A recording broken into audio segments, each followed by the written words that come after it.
Darkcast Network. The light shines brightest on our indie podcasts. Hi, this is Kelly. And this is Jenna. And you're listening to ODFM. This episode is One Dynasty from Murner.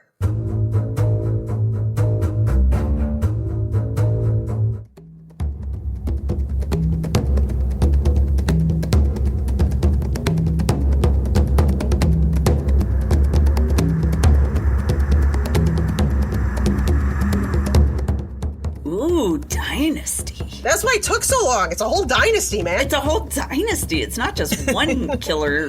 No, this is a whole dynasty, man. Oh my God. Back Okay, to so the this days of took Dynasty. really long. Okay, so what are their names? Crystal and what were the What was his name? I can't remember, but all those dynasty people. All I remember is Yes. Crystal and the shoulder pads and lots of big staircases. Yes. Yeah, I think I only would catch it at like my grandma's house or Right.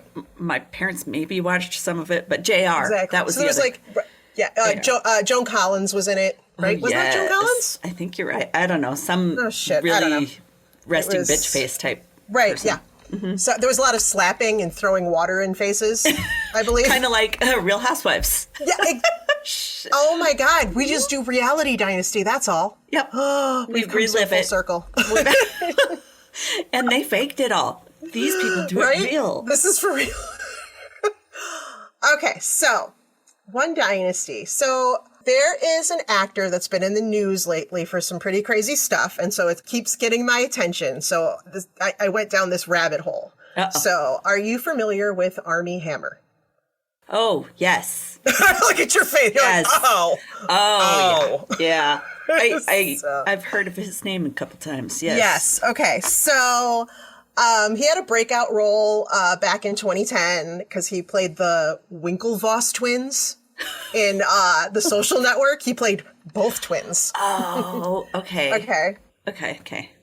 But and I'll get to more. But over the past few years, he's become a little more infamous for his personal life. Yes. Right. I've heard a couple things, but I don't remember what they were. Yes. But yeah, I'm sure it'll come back. So, last year, some pretty serious and disturbing allegations were made about him that involve assault, rape, BDSM, and a cannibalistic fetish. Fun. I mean, all the fun things rolled up in one. Exactly. Right. We've got everything. Do you remember on Saturday Night Live when Bill Hader would do that Stefan guy with the sleeves, and he was like, yes. So this good. club has everything. It's got assault, rape, BDSM, cannibalistic fetishes. That's what I'm picturing.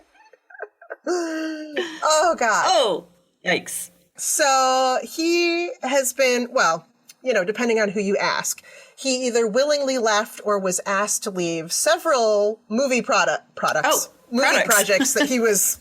So, there's been some stuff. In fact, I wanted to watch it anyways, but there's the movie Death on the Nile, I think, is streaming now. Ooh, I haven't seen that yet. And I haven't seen it, and I guess he's in that. And that's but I guess I didn't realize he was in that because I guess they're kind of trying to downplay. They're like, I think they should use it because, that'll probably get more people to watch it. Like, that's that freak. Yeah, I'm going to watch it now. Yeah, right? He was just in the news as of a couple of days ago with reports that he is now completely broke and selling timeshares in the Cayman Islands. Oh. So, and he's also escaped to the Cayman Islands in other news.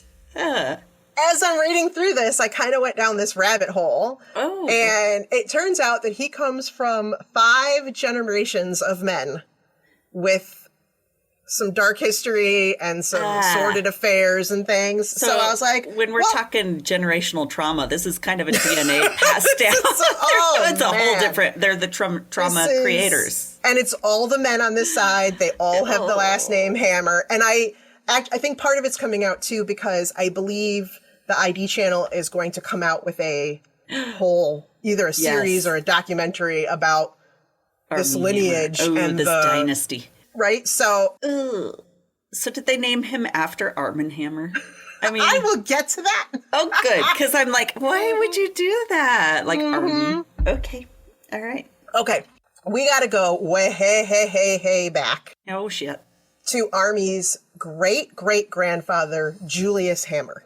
Julius. Is this Caesar times? It must be way back in Greece. It's very old. It's very old.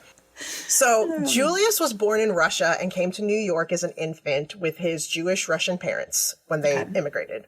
He did very well for himself here, though, because he worked his way through Columbia University Medical School, graduated in 1902. Holy I told you, it's like the beginning of medicine, of Western medicine. The beginning of medicine, when they discovered penicillin. Basically. Holy cow, that's amazing. Back when there used to be bloodletting and... Yes, and leeches. And leeches, right? But he set up a successful medical practice in the Bronx. Nice. He eventually expanded into wholesale drugs. He formed a company called Allied Drug and Chemical, and he owned 5 retail, drugstores. So... Holy balls. Yeah, he's doing good. He really went from born in Moscow to whoosh. Yeah. Wow. He really did good, right? Dang. So Julius and his wife Rose had 3 sons. Their middle son, who would be Armie's great-grandfather, was born in 1898 and named Armand Hammer. Armand. Armand. That sounds so sexy. Wait, how is that right? How did he graduate in 1902? But his son was born in 1890. I must have something wrong here. Or he could have had kids before he was done with medical school, too. That's true. Maybe that's what it is. Yeah. I mean, my dad was in college still when I was a kid, and I remember it. I'm trying to figure out, 98 to, okay, I don't know. All right, whatevs. It was a long time ago. Dude, I'm telling you, this was quite the research project, okay? I bet. You're like, well... the ID channel should hire me, because I got a lot of info here. Yeah. Okay. So Dr. Julius Hammer was a leader in the Socialist Labor Party of America until he and several others split off to become the founders of the Communist Party USA. Oh, moving along. Oh, yeah. More things. Okay. Because of his socialist and communist activities, he was under federal surveillance. They were like, we're just going to keep an eye on this guy. We've seen some things happen. Because of this, in 1919, federal agents saw the wife of a Russian diplomat named Marie, Oganisov. Oh. Oganisov? That sounds good. Marie was the wife of a Russian diplomat. Okay. They witnessed her, they were watching him. Yep. She went to Julius Hammer and she asked him to give her an abortion, which was illegal, of course. Yeah. Okay. Yeah. We know how that is. And then she died 6 days later. So Julius claimed it was complications from pneumonia. Oh, yeah. I mean, you had to keep it secret. And it's important to note that right now, at this point, this was when the country was in the midst of the Great Flu pandemic. Oh, yeah. What year was it? This is 1919. I think it started in 1918 or something. Yeah, so they're only... So they're like, it was complications, pneumonia, right? Yep, easy to put off. But 4 weeks after her death, he was indicted for first-degree manslaughter.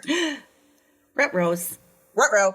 So the prosecution claimed that Marie had not died from complications due to the flu, but that Julius had left her to die after performing a botched abortion. And then just used the excuse of the flu as a cover-up, right? Right. That'd be easy. So he was found guilty and served 3.5 years in Sing Sing prison. Ooh, Sing Sing. That's that island. Yes. Right? Or is that Rikers Island I'm thinking of? Riker, I don't know. Yeah, because that has island in the name, so I'm guessing that's the one. I know. But I've heard nothing good about Sing Sing. Right. I've heard nothing good. I know. Nothing good. Got beautiful white walls. An American investigative journalist by the name of Edward J. Epstein wrote a book in 1996 called Dossier, The Secret History of Armand Hammer. Ooh. Okay. In that, he claims that it was actually Julius's 21-year-old son, Armand, who performed the abortion on Marie. Oh, we're learning early. Yes. Yeah. He had just graduated from Columbia College and was just a medical student at the time. Oh. And so this journalist says that he believes it was Julius that took the fall for his son. Yeah. that makes sense. Right? Mm-hmm. Yikes. There's not a lot of information on these way back ones. So that was the great-great-grandfather. So now, great-grandfather. Okay. Armand. Yes. Okay, so Armand received his medical degree from the Columbia College of Physicians and Surgeons in 1921. Oh, that makes more sense. Wait, hold on. Yeah, his father couldn't have done it I don't know. Whatever. Screw it. Anyway. Yeah, early. So he had that. But after his father went to jail for the abortion, Julius put him in charge of his company, like that Allied Drug and Medical and stuff. Okay. And Armand kind of gave up the whole medicine thing to do this. I didn't do so good the first try at it. So. My first experience went bad, and my father went to jail. I kind of killed somebody. So I'm thinking this maybe is not my forte. calling. Right. Mm-hmm. I'm glad he recognized that. Thank God, right? Armand actually spent the next 10 years traveling back and forth to Russia. Because his father had a lot of Russian dealings. You know, he was part of the Communist Party. And right. all that kind of, there was some it could be stuff. I tried really hard not to get into all there was a lot of shit I could have gotten into. So this is really a high level. We're just going to go on the very touch of it, exactly. not into it. Okay. In 1927, Armand married a Russian actress and singer named, oh dear God, Olga Vadlimonvna. That sounds really good. I'm sorry. Perfect. Vadlimonvna von Root. She's got 3 last names. Damn. Olga. Okay, so all right. Olga.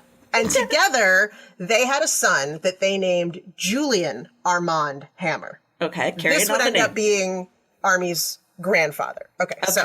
So we have Armand, and he has one son named Julian. Julian, we got it. And everybody gets Armand in their name somewhere. Let me just say. Okay, everyone gets it. So and you get Armand, and you get Armand, and you get. It's just like Oprah. Armand and his brothers made Allied Drug very successful. One of the ways they did that was by purchasing equipment at rock bottom prices at the end of World War I, and then reselling it for quite the profit. Okay, but not fixing them up or anything. No, so everything's on the up and up with these guys. Let me just tell you, okay? Armand told people that his first big success came in 1919 by manufacturing and selling a ginger extract, which legally contained high levels of alcohol. And so it was very popular during Prohibition. Really popular. Right? I need some of that ginger extract. Exactly. For my flu. My flu. Exactly. And so that's where he made his first million. Wow, I bet. Ginger extract. You're basically the only alcohol producer. Exactly. Yep, here you go. It's a medicinal product, right? Right. It's like when Coke used to actually have cocaine in it. Oh, man. So popular. I don't know why this is so popular, but God. Man. Armand and Olga divorced in 1943. Wow. Oh, they got divorced, sorry. And then in 1943, he married another woman named Angela Zavelli. Okay, well, and that's a little easier. Yeah. Yeah. They also didn't last. So he moved to Los Angeles and married a very wealthy widow named Frances Barnett Tolman in 1956. Man. Yeah, so he's on wife number 3. He only has one son, but wife number 3. And he's very wealthy, and he marries a wealthy person. I'm like, God, I don't know why I didn't think of this when I did this so wrong. I totally blew it. What? But wait, not all these wealthy families are fun to get involved in. So true. I knew where you were going with that before you even had to say it. Yeah. Mm-hmm. Armand invested Frances's money in a failing company called Occidental Petroleum. Oh, that. And a few years later, in 1961, it hit one of the largest oil reserves in California and became extremely successful. God, the luck of these people is insane. Yeah, okay. Armie was later quoted saying that it was a fluke that they found that oil reserve. Like, it wasn't a real planned thing. It was a fluke. Like, I'm going to put this post right here for the fence. Whoops. Right. Exactly. Or like, what is it, Beverly Hillbillies? Oh, totally. That's what it makes me think of. Oh, my God. That's a throwback. Yeah.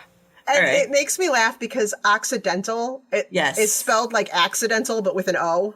Oh, yes. So that's what it makes me think of is accidental oil. Yes, accidental oil. Yes, that makes sense. Right? Gotcha. But I did look it up, and Occidental actually means relating to the countries of the West. So it has I think it's funny, though, because I didn't know that. It meant that. We have an old hotel in my hometown called Occidental, and it's like the very first in the West, so it's very famous and haunted. See, you even learn things from here. Ooh, and haunted? Haunted. Ooh. It's really cool. You can go tour it. It's beautiful.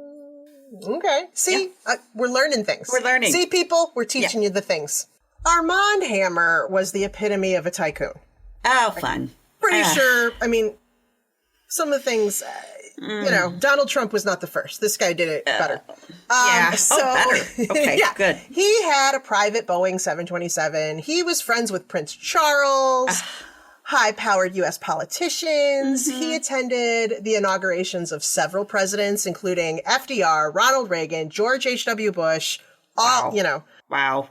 He collected expensive artwork. He was responsible, this was good. He was responsible for convincing Chinese leaders to lend 2 pandas to Los Angeles for the '84 Olympics. Oh, wow. Thanks, Armand. Thanks. I do love pandas. Yes, I do. Yeah. You know, he had a lot of connections. He had a lot of money. He was into art. Well, so he at least had some taste. Right. But art supposedly is such a huge way to make money. And I was like, damn. Yeah. Like from not our own art. No. But behind closed doors, Uh-oh. He laundered money. He used artwork to fund Soviet espionage. Oh. He bribed his way into the oil business, apparently. I don't really know what that means. But I don't know how you do that. So they didn't just find it? I don't know. And he was known to make knockoff Fabergé eggs. Some of it's just so over the top weird. It's right? like, what are those? Bedazzler. I'm going to get... You just bedazzle one and pretend it's Fabergé. I love it. Yeah. Oh, God. Genius. I never thought of that. Yeah, it never occurred to me. Damn. So there were some other weird things about him. He apparently bugged his office, his home, and his own cufflinks so that he could have just decades worth of conversations recorded. Ew, to use against people? Uh-huh. Oh, my God. Right. His own cufflinks. Weird. Right? Yeah. He reportedly employed a guy that was known as a fixer.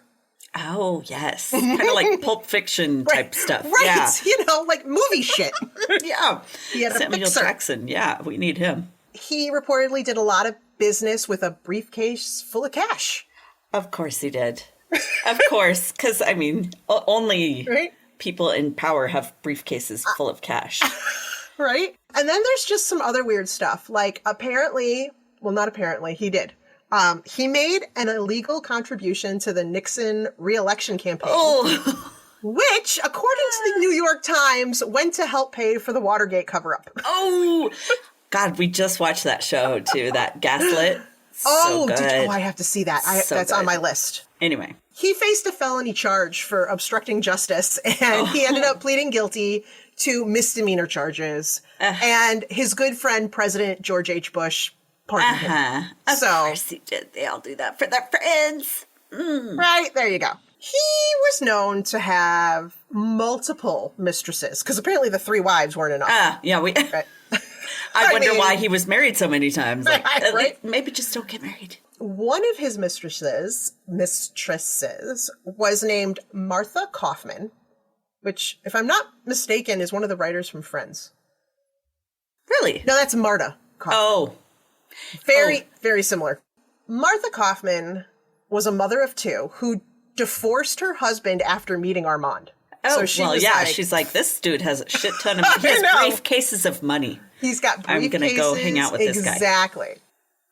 So she leaves her husband, and Armand put her on his company's payroll as an art consultant. Sweet. Can I do that? Air quotes. We could do that. Art consultant. I can consult. That is art. I like that one. I don't like that one. Yeah. Hang that one there. Yeah. Perfect. I could do that. I'd totally be good at that. But apparently his wife at the time, Frances, grew suspicious. Oh. So Armand had Martha legally change her name to Hillary Gibson. What? Oh my and God. insisted that she wore wigs, glasses, and makeup to change her appearance. Okay. And she did. I was going to say, why does she have to do all the work when he's the one having the affair? Come on. Right? But maybe she gets paid well. I think she did very well for herself. Apparently, the affair lasted over a decade. She told that journalist, Edward J. Epstein, that Armand had her drive a car with a homing device and tapped her phone. No. He's a very trusting individual. Jesus. I don't know if that's worth it. Ugh. But he promised to take care of her and her children after he died. So she was considerably younger than him. Oh, of course. And she admitted that she submitted to some of his weirder sexual demands. Even ones that she found, quote, extremely humiliating. No. And the kicker is that when he died in 1990, he left her out of his will. All that work.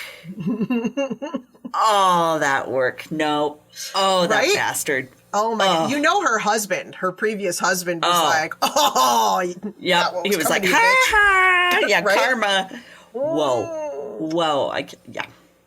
He sounds like the type to do that, though, honestly. Yeah. His second wife, Angela, once said about him that due to his time in Russia and his medical training, quote, it causes him no pain to see the suffering of others. So he's a psychopath. Wow, that's great. Nice way of saying things, right? Yes. Wow. His granddaughter, Casey Hammer, said this about her grandfather. Everything he did was public. God forbid you did anything wrong in front of his friends. You couldn't wear the same dress twice to his gala parties. Jesus. On the outside, we had to be the perfect family. But she also said, this wasn't in a quote, but she said, behind the scenes, Armand required his son Julian, his daughter-in-law, and his 3 grandchildren to make appointments to see him. So he's a very loving grandfather. Right. Oh, my God. Yeah, I'm sorry, Thursday doesn't work for your grandfather. Yeah. What do you have on Friday morning? Oh, my God. And what was your name again? Right, exactly. Oh, my God. And this is for what? Oh, your 5th birthday? All right, well, I don't know if he'll have time. That doesn't sound very important. Right? Yeah. So I got a couple of weird fun facts here. Ooh, I like fun facts. So Julius named his son Armand after the logo of the Socialist Labor Party, which is an image, I looked it up, of like a muscular arm holding like a mallet-style hammer. Okay. Which is also very similar to the logo that's used for Armie Hammer baking soda. That's really funny. Okay. Right? Okay. At least it wasn't ampersand. But that's what I was thinking. I do like the ampersand symbol. I think I will call you ampersand. Ampersand, right? So there was lots of rumors that, he was named after Armie Hammer. Because, by the way, if you type in Armand, it literally is Armand. Oh. Arm and Armand is Armand Hammer. Because I was like, why do I keep getting this? So as I'm Googling him? No. Literally Armand Hammer. Armand. I am Armand Hammer. Right. So, but the baking soda company began 30 years before Armand was born. So he's not actually named after the baking soda company. That's funny. However, he was asked so often about that being the origin of his name that he tried to buy the company. Oh, yeah. Well, yeah. He wasn't successful, but Occidental Petroleum eventually acquired enough stock for him to join the board of directors. Oh, my God. In 1986. And he remained on the board until he died in 1990. So fulfilling he feels like the biggest guy in the room. I am Armie Hammer. I know. Ugh. Another weird tidbit is apparently Armand Hammer made a guest appearance on a 1988 episode of The Cosby Show. Oh. He played the grandfather of a friend of Theo. Oh, that's funny. Oh, my God. It's just what weird the hell? Shit. I'm telling you, I went down the toes weirdest... and everything. Yeah. I went down the weirdest rabbit hole. So, and I'm not even done. There is an underground rap duo named Armand Hammer. Oh, no way. That formed in 2013. They have 6 studio albums. Apparently, they're really good. I don't understand how they got away with the name Armand Hammer. Yeah. And that they don't Yeah, have to pay royalties or something. I don't understand, but That's awesome. yeah. All right, I'll have to check out that music. What? Yes. Briefcase full of cash. Yeah. So, it's just really weird. Really weird. I was like, I have to keep writing this. There were other really weird things. Like there was something about he was friends with Prince Charles, and Prince Charles really wanted to make him godfather of one of his sons, and Diana was like, no. Yeah. She's the sane one. She's like, she was like a little bit better judge of character, maybe. I don't know. Totally. Plus, okay, so he was into the weird sexual stuff, right? Yeah. So Bill Cosby, I wonder if that's what got him on the show. Like, oh my God. Okay. We're starting rumors. Interesting. Oh yeah, we are. We're going to get sued. Yeah. All right, so now we are at Julian Hammer. So this is this is Armie's grandfather. So we had Julius and then Armand, and now we have Julian. Fun. Julian Hammer was Armand's only child that he had with his first wife, Olga. He was born in 1929 in Moscow. Unfortunately, he did not have a great relationship with his father. You know, the whole appointments, the appointment business, right? So Julian ended up having 2 kids, and his daughter Casey would later say that she believed that Julian caused too much trouble. Oh, didn't fit in with the, he was like the black sheep, right? And Armand wanted everybody, they needed to have this perfect. You need to fit in. Yes, you need to be perfect. And the perception that he had to give out, right? And her dad just wasn't. So Casey said he could never get my grandfather's attention unless he resorted to really, really bad behavior. Oh, no. One of those poor little rich boys. Yep. So he is doing attention-seeking behavior just because he needs. Rich boys. Yes. So this is where our second murder comes in. In the morning hours of Julian's 26th birthday in 1955, he killed a man inside his Los Angeles home. And it became front page news of millionaire son kills GI, millionaire son held on murder charge. Wow. The kind of news stories that Armand really wanted. Yeah. Right? Notice your son is in the news. Yes. For someone who didn't want people to wear the same dress to 2 galas. Well, this is inconvenient. Right. This is not going with the plan I had here. So, how do we cover this one up? Yeah. Right. I found an article, May 12th, 1955, published in something called The Stars and Stripes. And it read, Bruce Whitlock, 28, was slain with 2 shots from a .45 caliber revolver at Hammer's home early Sunday after a celebration of Hammer's birthday. Oh. Hammer told police he shot in self-defense. Of course he did. That's that kind of birthday. This guy had horrible dance moves. You're out of here. Right, exactly. Well, Julian said that the quarrel started over a 10-year gambling debt that was raised to $400 during the dispute by a double or nothing toss of a coin. Oh my God, come on. So it was a $200 debt that had gone on for 10 years, got doubled or nothing to $400, and then somehow ended in the death of the other guy. It's ridiculous, especially with how much money his family has. Come on. Right? That's like pennies. Okay. Police say that Whitlock and young Hammer, I don't know why I say that, young Hammer. Here comes a hammer. Right. Roomed together in Huntington, West Virginia about 10 years ago. So it was his roommate from 10 years ago. Weird. Oh, Jen. Right? What? 20 years later, and I have no desire to still shoot have you. this bet. Oh, shit. I forgot to pay you back that 50 cents. It was a toll road. It was a toll road. Oh, shit. Okay, so Armand immediately had $50,000 in cash delivered to a lawyer in Los Angeles, and the charges were dropped. Weird. We did fix this. How do we fix this? Right? We pay it off. Oh, God, right. So, although Julian was reported to be very intelligent, Armand did not care for him. Yeah. Well, he kind of brings attention to himself. Right. In a bad way. He brings the wrong attention, right? Yes. Lots of drug and alcohol abuse, partying. Yeah. Weird. Right? Never happens with rich kids. Right. Yeah. So Julian he never worked for his family's company. Okay. I mean, he never worked. He probably. You're right. You know what? Yeah. I don't think he ever worked actually at all. Yeah, so probably. So he still reaped all the benefit and didn't even have to do anything. Dream life. Yeah. Why not? Right? Yeah. Somewhere I read that they were referred to as the Lucky Sperm Club.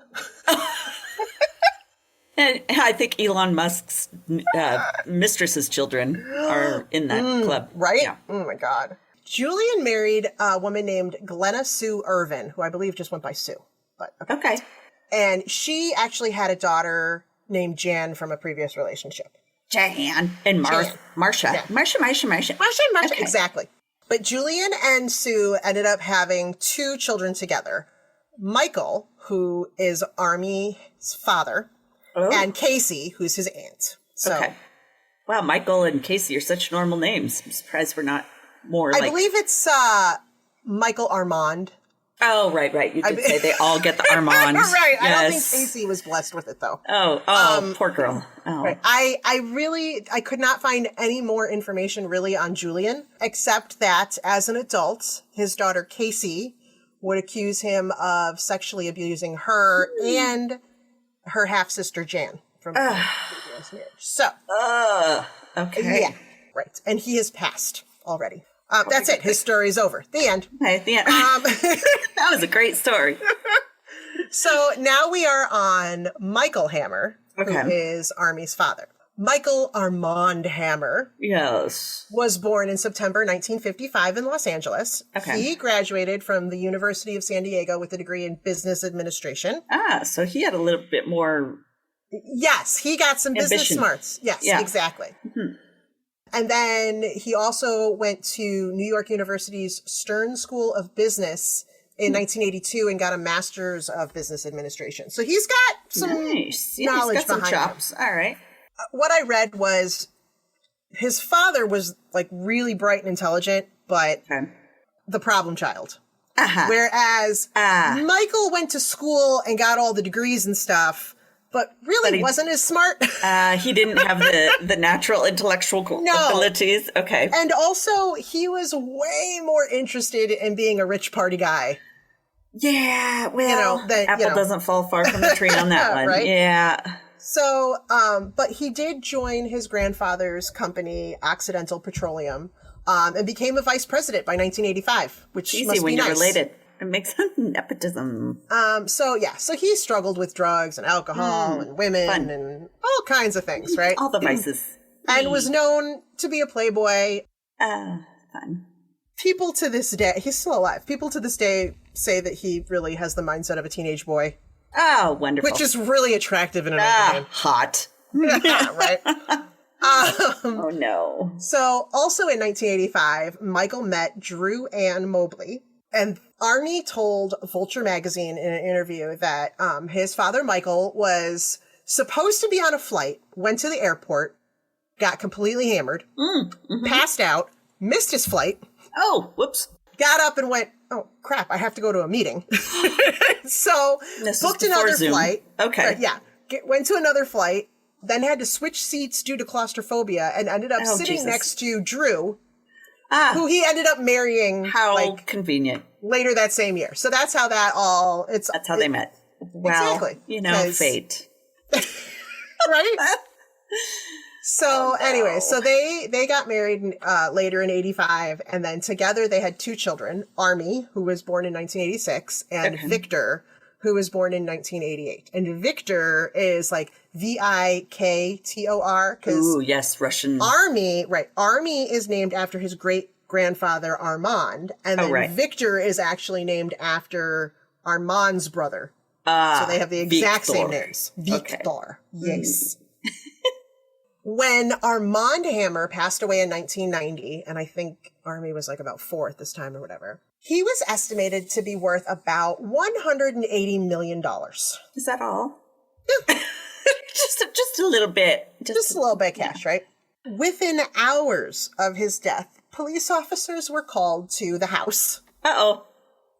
Which turned out the house had actually been owned by his late wife, Frances. Or the widow that he married.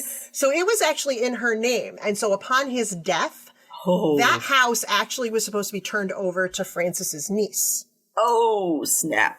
Police were called because Michael was trying to remove belongings and load them into 5 waiting cars. 5? Woo! Okay. Yeah, he wasn't just trying to, like, shove stuff in his trunk. He had 5 cars waiting. This is all mine. He's like, wow. Shit, this isn't our house anymore. I'm taking this. Yeah, we gotta get out of here. Oh, my God, right? Oh, no. I mean...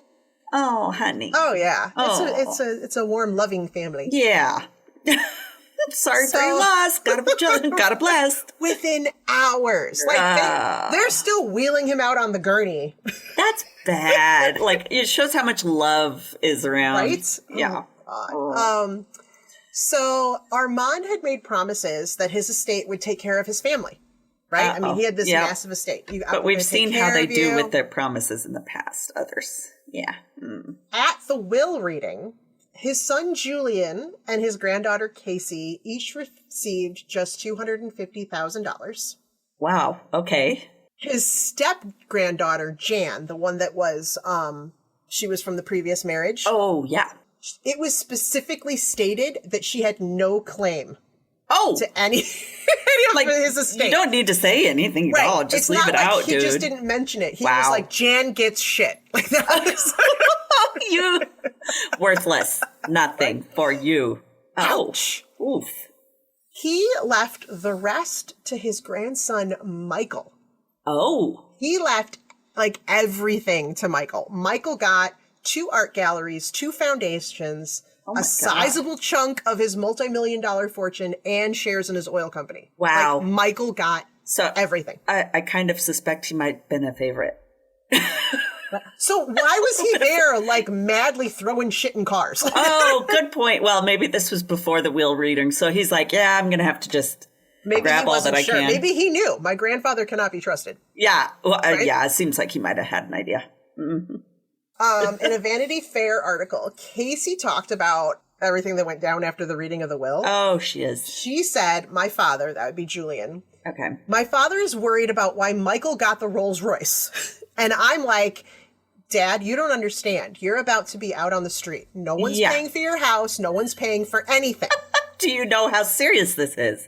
Right, exactly. Oh, you're focusing on the wrong stuff.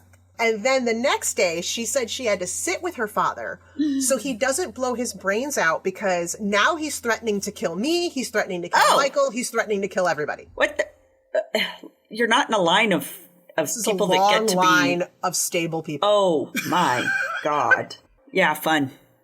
Right? Okay, so there were about 100 claims and lawsuits filed against Armie Hammer's estate by family members, former mistresses, plural mistresses. Of course it was. Charities that he apparently he had promised them money. I'm sure. Didn't fulfill. Oh, gross. The greed. Ugh. Casey apparently settled for $1.4 million. Oh. His former mistress, Hillary Gibson, the one who was Martha, and then had to change her name, she settled for $4.2 million. So she still got some. You know, she made up for I don't know the how weird she sex shit she had to do. Right. Well, you know, he wore all those. Oh, he wasn't the one that had all the mics, right? He is the one with all the mics. Oh, well, so there. She's like, here, he said this, and I'm recording. There you go. Oh, yeah. Exactly. There you go. Yeah. Maybe that's worked in her favor. Right. It was believed that Armand had stockpiled large sums of cash in lockboxes and secret overseas bank accounts. Oh, shocker. So all that he had wasn't even all that he had. Oh, dang. How do you find it? Well, apparently he must have told Michael about some of it, because Michael had a college friend named Scott Dietrich, I think it is. Dietrich. He named him the vice president of the Armie Hammer Foundation. So just a college buddy. He was like, yo, dude, I got a job for drinking? you. Yeah. Right. So he named him a vice president. And then Scott ended up being arrested after returning from a trip from London with $60,000 in undeclared cash. Oh, dude. Oops.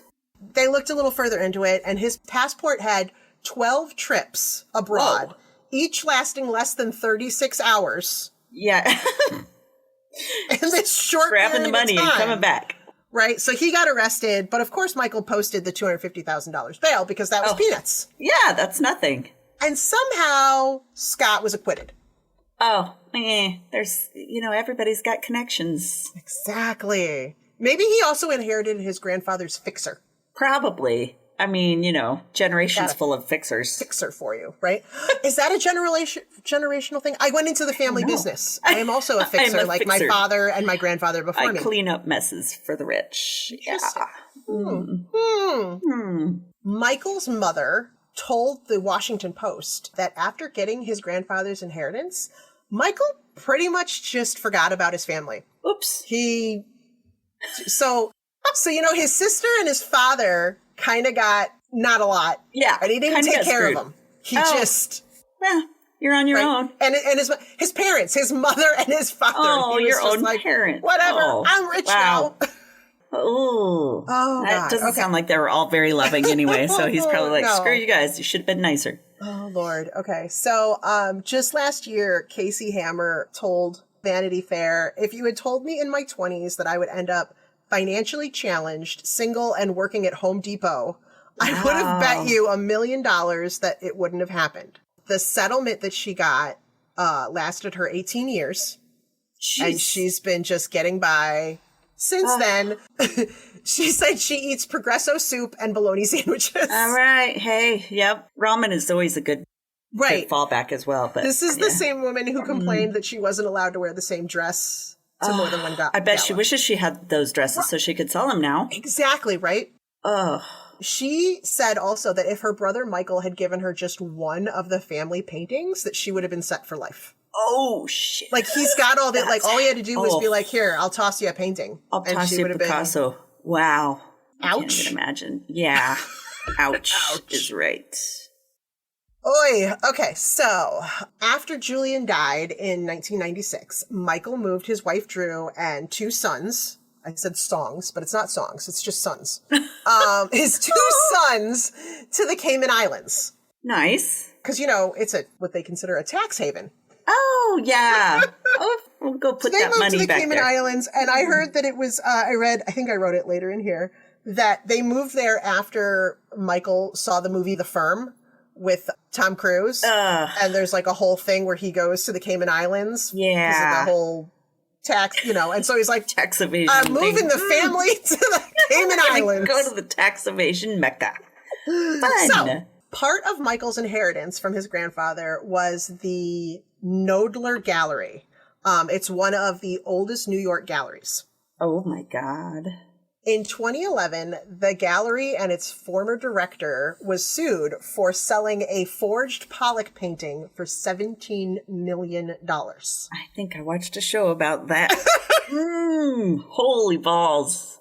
But that was just the beginning, because then there were more lawsuits. Yeah. Oh, no. The Knoedler Gallery was accused of selling 63 forged pieces, about $70 million worth. That were all apparently painted by a little-known artist from Queens. Oh, my gosh. Was he Asian? Yep. Okay, I watched that show. Yes. There was something about... He was so talented, yeah. Using tea bags to make it look aged. So crazy. Oh, my God. And he was really, really good at copying those. I guess there's an art. What do you do if you're forgery? If your skill is just copying shit really well? I know. Apparently, and they were saying in the documentary I watched that it's kind of how they teach art in Japan, I think, or one of those Asian countries, is to master the masters, and then you go on to create your own master works. Well, he found a different way to go on. He mastered the masters and just kept mastering the masters. Right. Oh, God. It turned out that this whole con of the forged paintings started back in 1994, which was just after Michael inherited the gallery. Interesting. Weird. So it's considered New York City's biggest art scandal. Oh my gosh. All of the 10 lawsuits filed were settled. Well, yeah, they were. One of them was actually settled midway through a high-profile trial in 2016. let's just sweep that under the rug. Nobody saw that. Exactly. During the trial, an accountant testified that Michael Hammer used the gallery's credit card as his personal piggy bank. And that he used it to buy 2 luxury cars and a trip to Paris for a little over $1 million. This is just petty cash we have on hand. No big deal. Wow. Right. So... You must have a good accountant. Yeah. So he testified to that. And about an hour before Michael was scheduled to testify, the parties reached a settlement. Weird. Weird. You know what? Isn't it weird how... Yeah, none of this stuff, it all just kind of... I kind of feel bad for Julius way back when, who actually had to serve 3.5 years in Sing Sing. Yeah. Everybody else just was like, sweep. Hey, we got some money for you. We're good, right? Ugh, gross. Okay, so, but that's not the most interesting thing about Armie's dad, Michael. Oh, God. The thing I think is most interesting is that a lot of people claim that he has boasted about having a sex throne. Oh, ew. Is that like those seats? You know, they used to have the chairs that were toilets. They kind of had the bucket underneath the toilet. That sounds a lot like what I have to tell you about. Michael apparently refers to it as the naughty chair. Isn't that where you go when you're in trouble? You got to go sit in the corner. That's go sit in a naughty chair. It is allegedly kept at the Armie Hammer Foundation headquarters in California. Oh, yeah. It's a business asset, as you see. Right. There are 2 people that claim that Michael actually lived at the warehouse for several years after he divorced his wife, Drew, in 2012. He just lived there with his throne. Well, his favorite piece of furniture. The naughty chair was described as being 7 feet high, with a chair with a hole in the seat, a cage underneath. Oh, my God. And a hook. I don't know where the hook comes in. Yikes. I haven't actually seen pictures. I don't want to see pictures. Yeah. But there's a hook. Oh, and the Hammer family coat of arms is painted on the seats. Very tasteful. Oh, God. Oh, okay. Several people have described a photo that they've seen where Michael is sitting on the throne, smiling. No. Why are you taking pictures of this? No. Okay. While holding the head of a blonde woman. Ew. Whose head, from what I understand, is like poking up through the hole, and she's smiling while she's sitting in the cage below. Oh, God. Just another day at the headquarters. It would make a lovely Christmas card. Chair. Happy holidays from the Hammers. The naughty chair. Oh, God. In 2017, after apparently 5 years of a lot of drunken parties and lots of mistresses, well, not mistresses because he wasn't married, but apparently went off the deep end with the women and the drugs and all that. He actually proposed to a woman named Misty Millward. Run, Misty, run. With a 7.5 carat diamond ring. Holy shit. Okay, take the ring and run. Take the ring and run. Exactly. And now they live in the Cayman Islands. To this day. He's one of those men where he's slicked back what's left of his hair. And he's got like way too much tan. Oh, like he's dark. Nasty. Ugh, leather. And his white hair. Oh, God. Okay. Yeah, that's reminding me of some actor, but I can't think of his name. Picture the male version of the woman from Magda or whatever. Magda from Something About Mary. Yes. Right, there you go. I know what you were talking about. All that brings us to Armie Hammer. Oh, God. That's a lot. How can it, it's like hard to get worse. Dude, Jesus. I told you. Okay, so this is why I feel like we are one dynasty for murder. Because while there are no murder allegations against Armie Hammer, I feel like we're close. Yeah. I feel like we're really... I feel like he's on that path. Well, let me just tell you a little bit about him, and you can tell me. Allegedly. Please don't come sue me. Right. No, but we have nothing to give, so.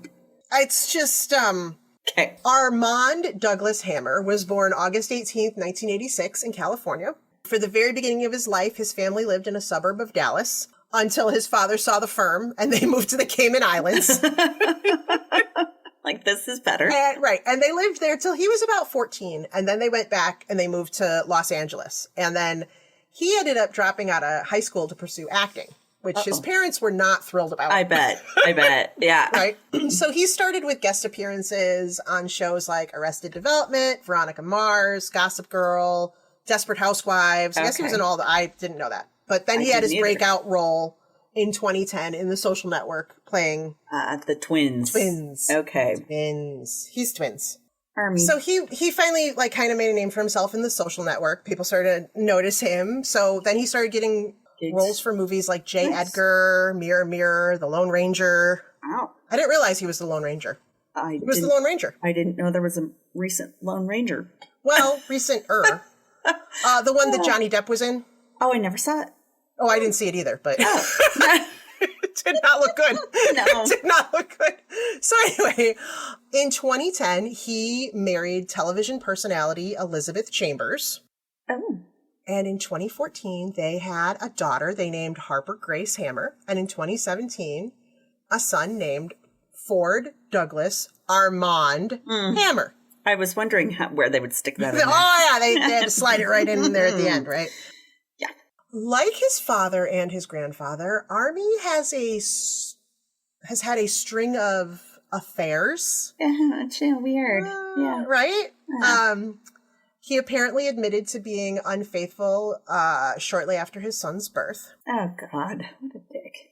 But then his wife also found evidence of him having an affair with a co-star a couple years later.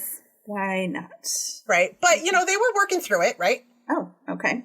But then during the 2020 lockdown, Armie and Elizabeth and their 2 children quarantined at a luxury villa in the Cayman Islands with his father and his new wife, Misty.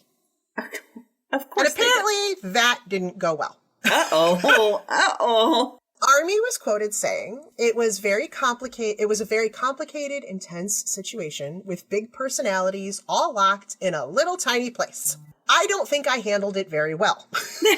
I think, to be quite frank, I came very close to completely losing my mind. Uh-oh. Oh. And he compared himself to a trapped wolf who wanted to chew off his own foot. Yeah, wow. That's they could have sprung for another place. They could right? I mean, it's a luxury villa. I mean, I could see if you were staying in like a 1,000 square foot house, but we're talking about, they probably had rooms. Do you have a separate wing you can go to? Right, something? Exactly. Wow. And it's the Cayman Islands, plural. Wasn't there a different island one of them could go to? There are different islands. Yeah, go to... Just saying. You don't have to be in the one. Right. This island isn't big enough for the both of us. Pushes off the cliff. Yes. Apparently during lockdown, he and his father, Michael, almost came to like physical blows. Wonderful. That's love. Armie took off on a plane to the U.S. and when he landed, he did a little oopsie. Uh-oh. He sent a kind of raunchy text message to someone, but accidentally sent it to his wife instead. Oops. I meant that for you for real. Aren't we role playing right now? Right. So I guess that was the last straw, and she just filed for divorce after that. She's like, okay, I'm out. We're done. We are done with this. It's that whole, lockdown. Couples either grew closer or broke up. Or you're done. This was they were done. This was a done. And when they announced their split, that's when several women started to take to social media and accuse Armie of emotional abuse, manipulation, and some really weird, violent stuff. Uh-oh. Okay. Yeah. Oh, no. Screen grabs of text messages started going around where he described sexual fantasies involving rape and cannibalism. Fantasies? Like, who fantasizes about that? It's some gross stuff, man. Ooh. Okay. I'm going to share some of it, but some of it I can't. It's just too much. I couldn't even finish reading some of it. I was like, no. Okay.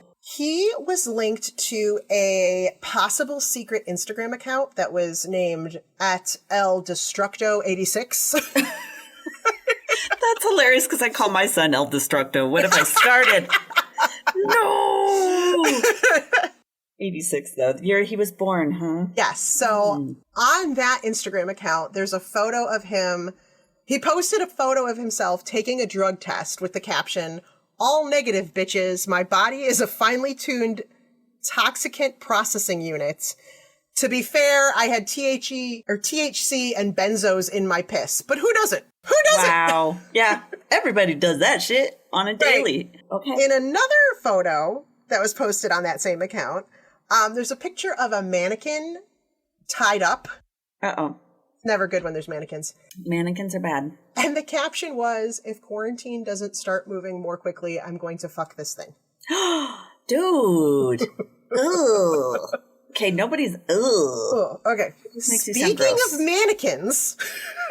Speaking of mannequins. Oh, God. There was an article that I posted on our Facebook page a while back about him. Oh. When I saw it, because I was like, ooh, this is serial killery, right? Oh, yeah, very much. And it was an article about him moving out of his Los Angeles home and leaving behind a female mannequin torso tied up. I remember that. With a rope, and it was poking out of his trash can. I have the photo. It's a torso. There's no head, there's no arms, and it's like all tied up in rope, and it's just... Dude, yeah, I'm just throwing this out. Nobody... Right, it's just, there it is. Why are you judging me? Oh. At least break it into pieces, man, so it'll fit in there.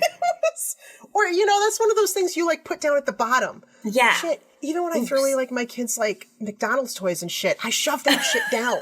So right? Nobody, you don't want them to see it again. Because otherwise they open it and they're like, oh, I wanted that. Throw that away.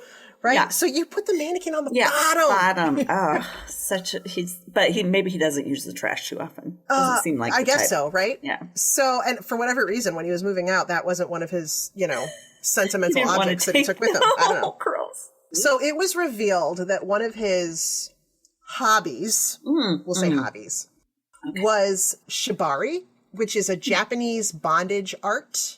Oh, okay. Where people are tied up in intricate patterns.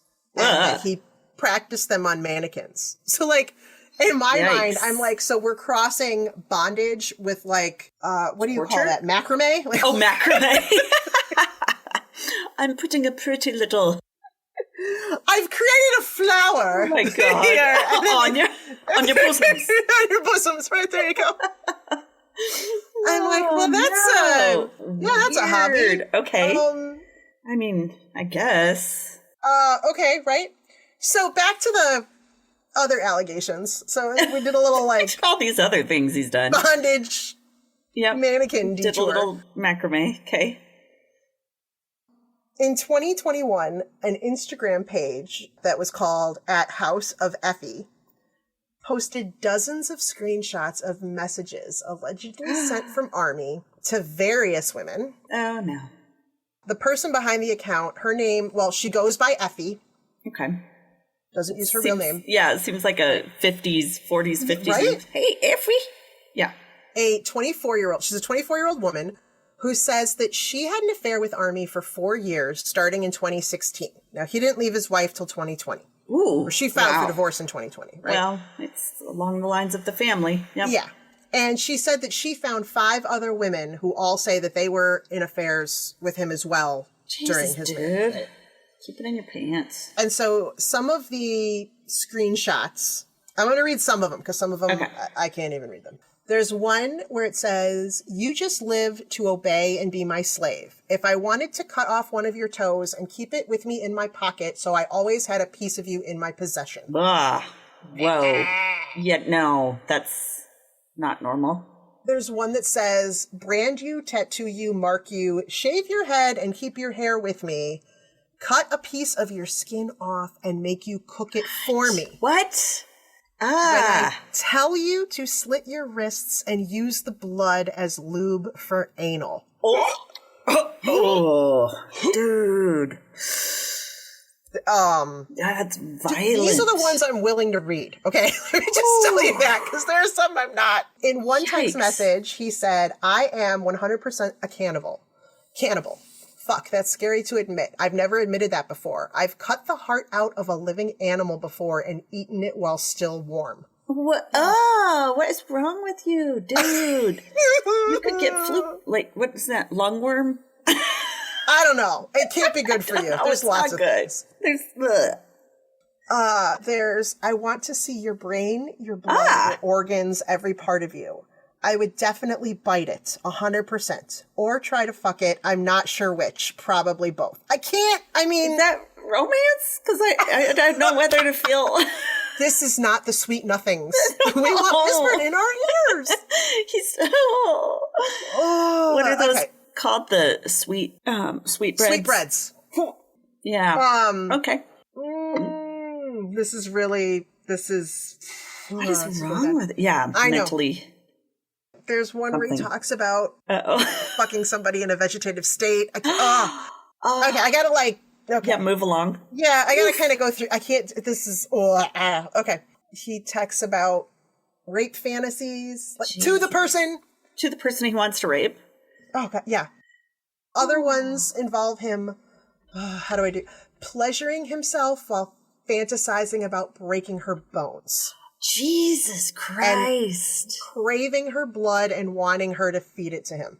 Yeah, my stomach hurts. What? Right? So this is why I say, he hasn't been accused of murder. But he's putting it out there for himself. Dude, right? Okay. It's a dream of his. I feel like Armand would have a big problem with this. Yeah. You're bringing too much attention. Yeah, don't Instagram this shit. Exactly, right? This woman, Effie, has accused Armie of rape and she's accused him of rape, and she believes that he was going to kill her. She was really scared of him. Okay. Shortly after these screenshots were made public, this is when was he asked to leave these films, or did he politely declare? Okay. I saw one thing where they're like, well, just in light of all this, it just doesn't make sense for me right now. I should be with my children. I mean, he's got 2 small children. Oh, God. Babies. So gross. Just passing it down. So the projects he was supposed to be working on, there was a rom-com with Jennifer Lopez. Oh, my God. And a Paramount series. Have you heard of The Offer? It's it's out now. Oh, it's out. I haven't watched it yet. It's The Offer. It's the story about the making of The Godfather. He was apparently supposed to be in that. Wow. And his agency dropped him. Wow. I'm guessing he would want to be... potato. Oh, seriously. That show called Fresh.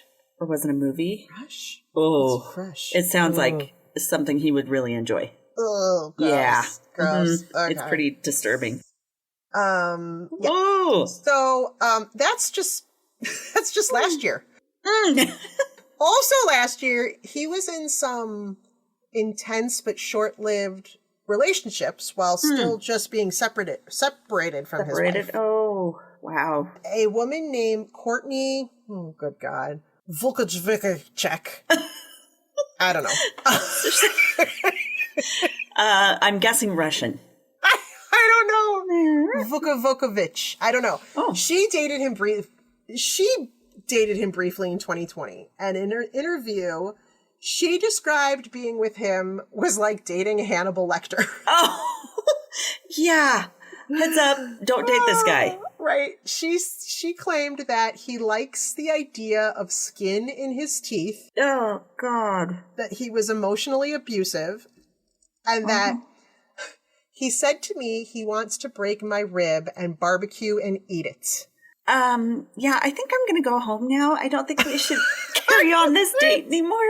Oh, and she said that if she had like a little cut on her hand, he would like lick it or suck it.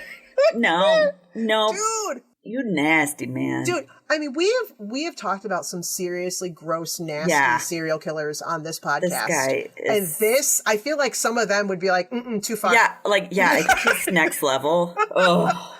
Too far. So that was one person that he dated in 2020. There was another one, a 22-year-old model named Paige Lorenz. Ooh. And she did an interview with Vanity Fair. God, and she said that during her relationship with Armie... He can't be normal. He confided in her about some of the dark stuff in his family. And that he seemed proud of it. Oh, great. Yeah. It's an inheritance. Right. Yeah. So he apparently said that his grandfather was kind of this very scary person. So his grandfather would have been Julian, the one that we didn't know a lot about. Yeah. Kind of this very scary person who had these crazy sex parties where there would be guns. What? What? That doesn't sound fun. That sounds a little scary. I'm like, you don't know whether you're going to get pleasure or die. Right. That's what I'm saying, man. There's like 5 generations of some weird ass shit going down. Traditions. She told the magazine that Armie carved his initial, the letter A, on the skin above her pubic bone with a knife. Ow, no. What? Why are we letting him come at me with a knife? Why are you letting him come at me? She dated him after that. No, I felt, ugh. I mean, I dated some guys where they did some shady stuff and I should have dumped them and I didn't. But nobody carved shit in me, not that extreme. Yeah. Oh. God. She said, you can still see it. It was extremely painful and traumatizing. And he told me that he bragged about it to his friends. Wonderful. Thanks. Thanks for sharing it. Yeah. Oh, God. She also said that he was dead serious about getting a doctor to remove her bottom 2 ribs so that he could eat them. No. Isn't there that story that Dolly Parton had her bottom 2 ribs removed so that she could have a thinner waist? Right. Ugh. I don't know if that's true or not. That's a different purpose. She said, he was telling me you can remove the bottom ribs so he could smoke them, cook them, and eat them. That's just nasty. I mean, at least he wasn't going to do the raw thing. I mean... yeah. I mean... there was that. At least he's making sure there's no more bacteria. She said, he kept saying, you don't need them. Well, do your own then. You don't need yours either. That was his rationale. Why? You don't need them. What's the big deal? Yeah, well, you don't need your balls. So, yeah.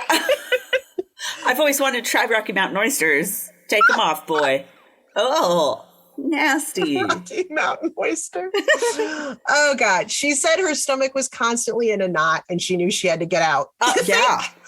Oh, my God. Yes. Escape. Paige also claimed that at one point, Armie took her to go meet his mother, Drew. Oh. And that Drew told Paige that she was worried that her son had become lost to the devil. Oh. So even his mom's like, the devil now. Son, I think you've gone to the bad place. You need to get in the naughty chair. No, don't get in the naughty chair. Oh, God, don't get in the naughty chair. I don't think his dad's done with it yet, so. Oh, gross. Oh, God. Hand-me-downs. Right. I wonder if that'll be in the will. God. Oh, God.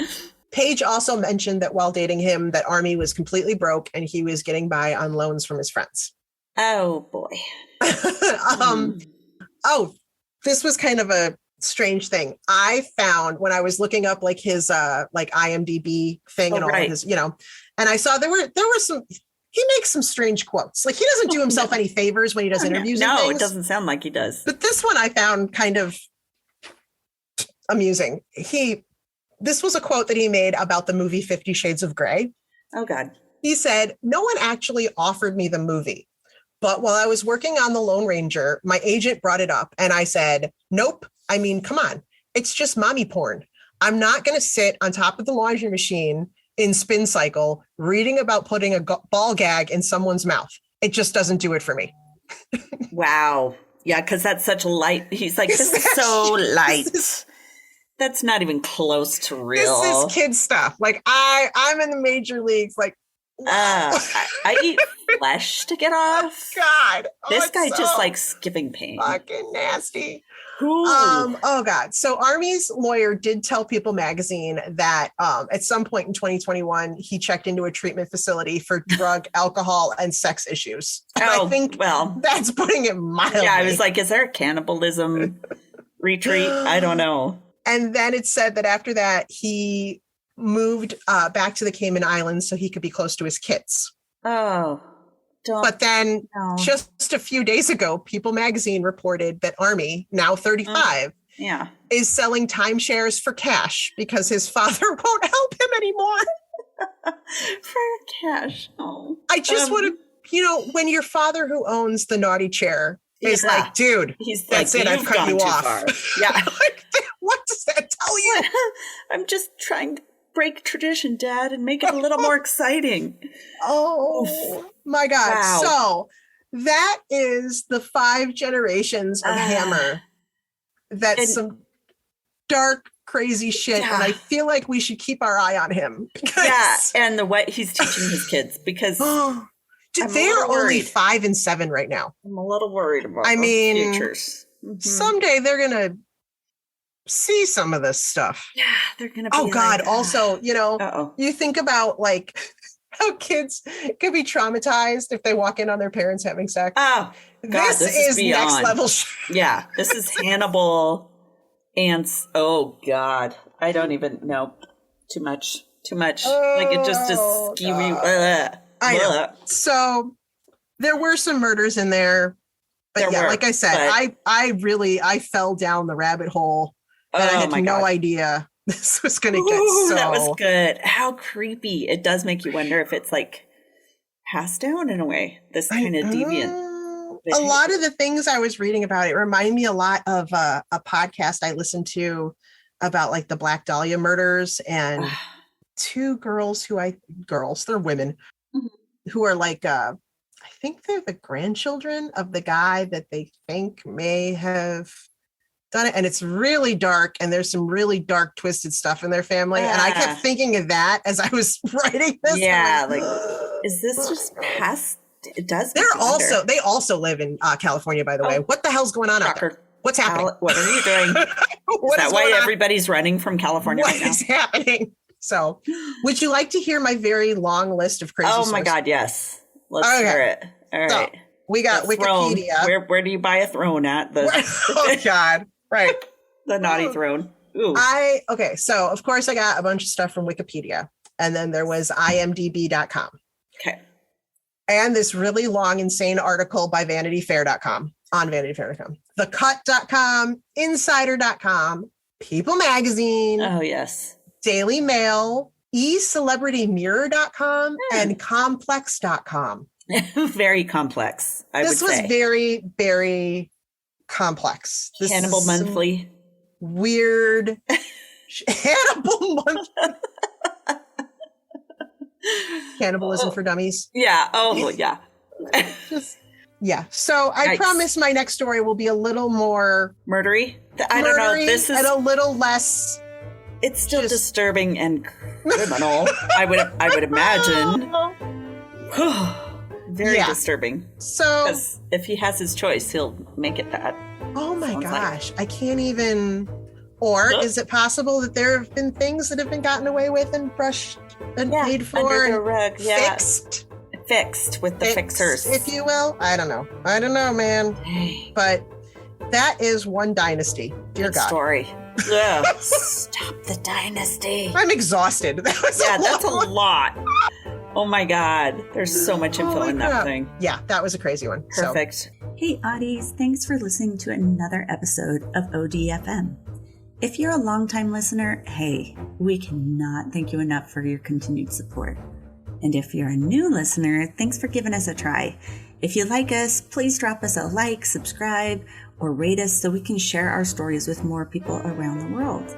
And if you'd like more information, like links to our podcast and socials, along with our Patreon fan page, those links are all on the Linktree under ODFM Podcast. That's linktr.ee/ODFM Podcast. Side note, you guys, we're obsessed with fan art, and we love making things with it, like stickers for our fans. So if you'd like us to use your designs, send it to us at odfmpodcast@gmail.com. And if we use your design, we'll be sure to send you a sticker. Thanks for listening to another episode of ODFM, hosted by Kelly DeVries and Jenna Swanson. Production and editing by Kelly DeVries. Theme music by Eric Swanson. ODFM is a satirical true crime podcast for entertainment purposes only. The stories you hear are serious and true. The comments and opinions are not. We apologize if any of our content is harmful or disrespectful.